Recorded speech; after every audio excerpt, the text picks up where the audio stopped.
Hey guys, this is Melissa with Love Covered Life, and this video is number 3 in my series on logical reasons why I am a universalist. Don't forget to subscribe to my channel, hit the like button, and talk to me in the comments. Logical reason number 3 why universalism has to be true is because God is one and God is love.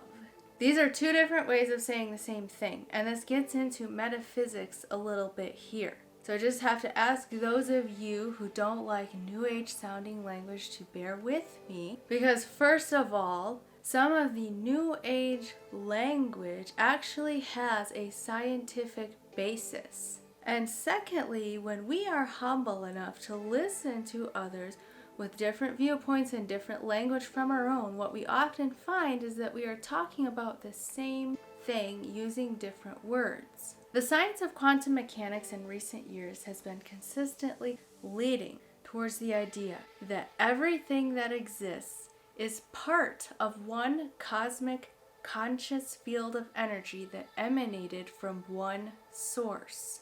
Even scientists who don't believe in the existence of God as a personal being acknowledge this. It's been called everything from the conscious atomic seed to the divine mind to universal consciousness to simply the field, which is short for the conscious universal energy field. God is one has been the underlying truth communicated by most of the world's major religions. And what it means is that everything that exists came from God and is part of God, deeply and intimately connected to God, as the Bible puts it, from Him and through Him and to Him are all things. For He is before all things, and in Him all things hold together. Or in Him we live and move and have our being. Our entire existence is within His.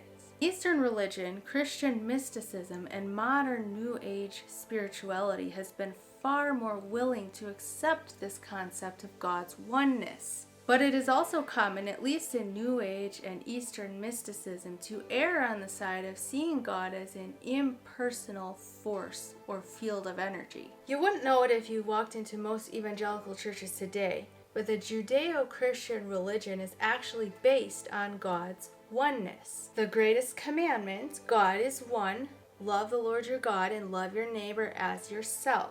So because God is in everything and everyone, treat everyone as if they were you, because they are. However, as a whole, Western religion has not understood the very things that their religion is supposed to be based on.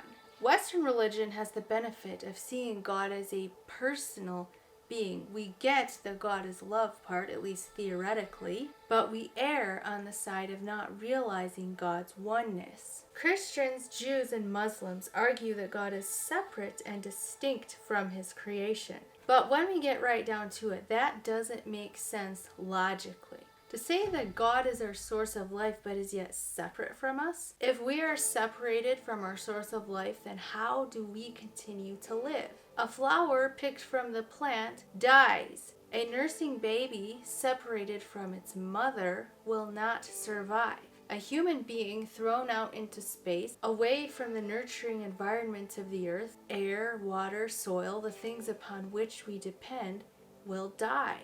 Those isolated and separated from other human beings, even if they are given basic sustenance necessary for life, will quickly go insane, wither away, and lose themselves. Those who believe God is separate from us accuse those who believe that we have our existence within God of idolatry.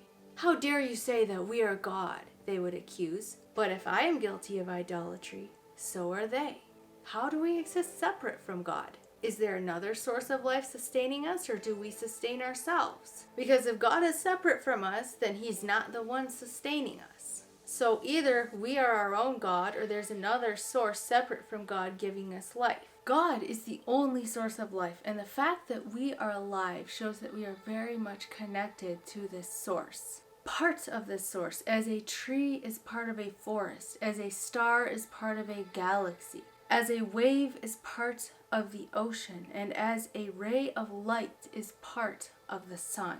Jesus puts it this way: I am the vine and you are the branches. Seems pretty clear we are literally a part of Jesus. And in multiple places throughout the New Testament, Jesus speaks of us being in him as he is in the Father, which means that we are all literally a part of God. And for those who don't like that language, the branches are part of the vine. They are not the whole vine. They are not the vine in its entirety. They are completely dependent upon the vine for their existence.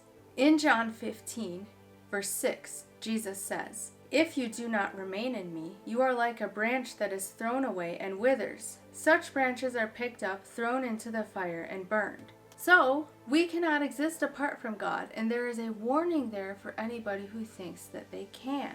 We'll come back to this a little bit later. The Bible actually says that there is nowhere to go to get away from God's presence. Psalms 139.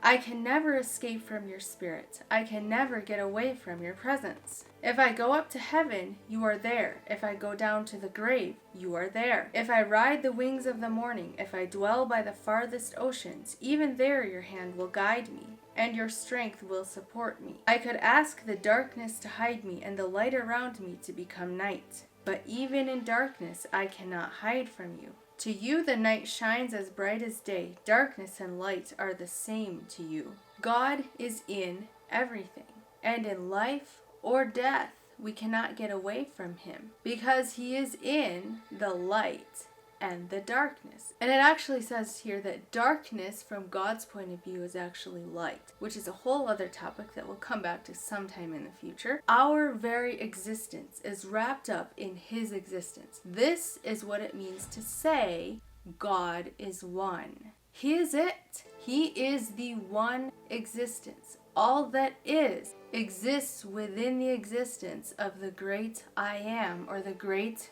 being. And this is also the meaning behind the phrase, God is love. What is love? Love, otherwise known as empathy or compassion, is feeling the pain of another as if it is your own and being driven to do something to alleviate it. Love is an experience and an acting out of oneness. Love tells us that the reason we experience another's pain as if it is our own is because it is our pain. If one of us suffers, we all suffer because we are one. In times past, we based our doctrine out of separation. The idea that God is distinct from his creation, and so eternity can end joyfully for some and tragically for others without the suffering of the some affecting the joy of the rest of us. These doctrines reflected the harsh, brutal, cruel, competitive world in which we lived, and which we, in fact, collectively created for ourselves. But now we are moving forward. We are awakening to the fact that the things that we previously believed no longer make sense. Why? Because collectively we are moving towards oneness, what the New Agers call fourth density.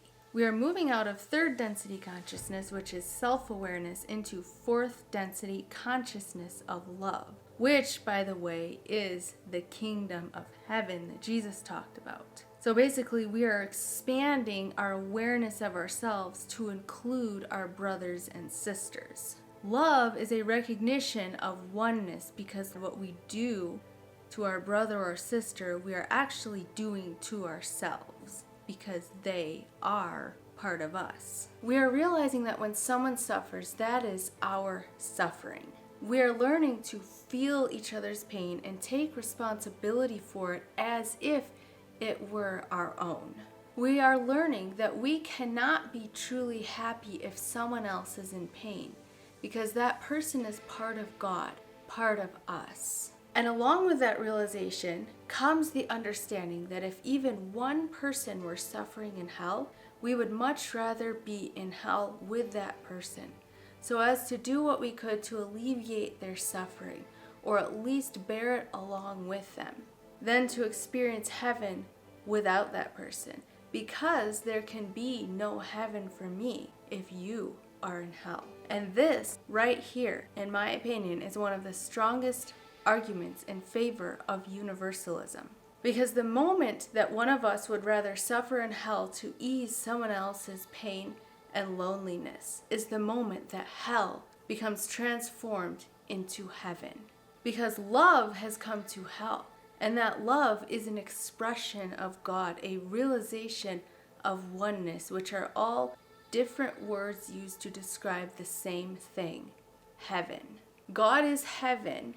His presence is heaven. I don't think many of us would argue with that. And God is also love, which is a realization of oneness. So as A Course in Miracles, chapter 18, section 7 states, heaven is not a place nor a condition. It is merely an awareness of perfect oneness, and the knowledge that there is nothing else, nothing outside this oneness, and nothing else within it. Heaven cannot exist if we are not all one.